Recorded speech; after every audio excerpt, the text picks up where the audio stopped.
পরিবর্তন হয়েছে দেশের 3টি বাহিনীর পোশাক, পুলিশ, র্যাব, আনসার। এবং এই পোশাকগুলোকে কেন্দ্র করে অনেকে আলোচনা করে, সমালোচনা করে, আবার অনেকের কিন্তু এই পোশাকগুলো পছন্দ হয়নি। তাই তাদের সিদ্ধান্ত প্রকাশ করতেছে যে এই পোশাকগুলো কে পছন্দ করেছে, এই পোশাকগুলো পরলে নাকি পুলিশ, আনসার, র্যাবকে মানে আগের পোশাকই অনেকে বলে যে আগের পোশাকটি সুন্দর ছিল।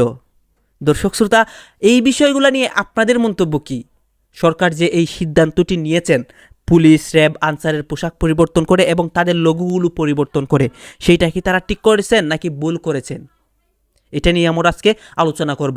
দর্শক শ্রোতা, আপনারা তো সবাই জানেন দেশের বর্তমান রাজনৈতিক প্রেক্ষাপট। এই প্রেক্ষাপটের মুখে পড়ে অনেক ঘটনা হচ্ছে আওয়ামী লীগ, বিএনপি, অন্যদিকে সাধারণ শিক্ষার্থী এবং সমন্বয়কদের মধ্যে।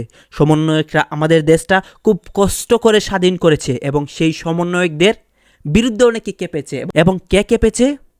যারা দেশের মধ্যে বর্তমানে আওয়ামী লীগ কর্মীরা রয়েছে, যারা দেশ থেকে পালিয়ে যেতে পারে নাই, দেশের মধ্যেই আটকা পড়েছে এবং লুকিয়ে লুকিয়ে তারা কিন্তু মানে এই দেশের বিরুদ্ধে গিয়ে অনেক কাজ করতেছে এবং দেশটাকে তারা ধ্বংস করতে চাচ্ছে।